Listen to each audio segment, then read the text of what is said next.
দ্বিতীয় বিশ্বযুদ্ধ ৬০ লাখ ইহুদিকে হত্যা করেছিল জার্মানির নাৎসি বাহিনী।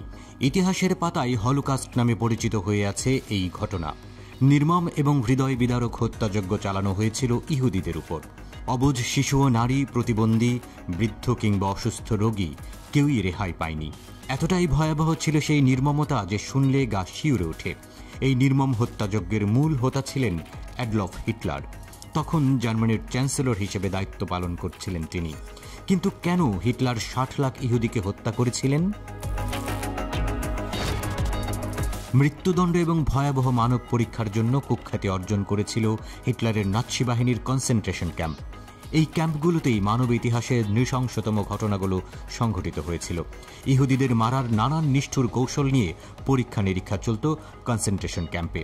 এমনকি হত্যার আগে পুরুষ বন্দীদের নানা রকম ট্যাটু করে দেওয়া হতো, যাতে মৃত্যুর পর তাদের চামড়া দিয়ে আকর্ষণীয় ল্যাম্পশেড, অ্যালবাম ও টেবিল কাভার তৈরি করা যায়।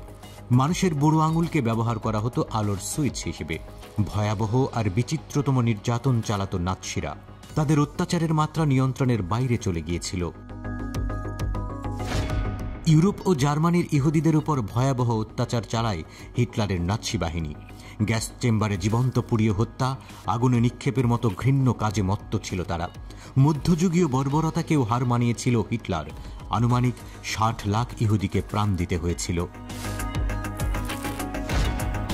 কিসের জন্য?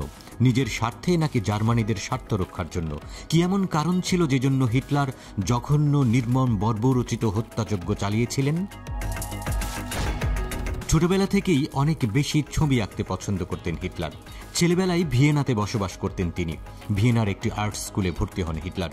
কিন্তু সংখ্যাগরিষ্ঠ ইহুদি ছাত্রদের জন্য তাকে বারবার আর্ট কলেজ থেকে প্রত্যাখ্যাত হতে হয়েছিল। অনেকেই ধারণা করেন তখন থেকেই ইহুদিদের প্রতি হিটলারের এক প্রকার বিতৃষ্ণার জন্ম হয়েছিল। প্রথম বিশ্বযুদ্ধে জার্মানিদের পরাজিত হওয়ার কারণ হিসেবে একমাত্র ইহুদিদের দায়ী করতেন হিটলার। তার দৃঢ় বিশ্বাস ছিল ১৯১৮ সালে জার্মানির রাজতন্ত্রের বিলোপ ইহুদিদের দ্বারাই সংগঠিত হয়েছিল। মিউনিখ থেকে ইহুদিরা বিপ্লব করে রাজতন্ত্র ধ্বংস করেছিল, এমনটাই ছিল তার ধারণা। আর হিটলার লক্ষ্য করেছিলেন জার্মানিতে বসে ইহুদিরা জার্মানির ব্যবসা বাণিজ্য সহ অনেক কিছুই নিয়ন্ত্রণ করছে, যা তিনি সহজে মেনে নিতে পারেননি।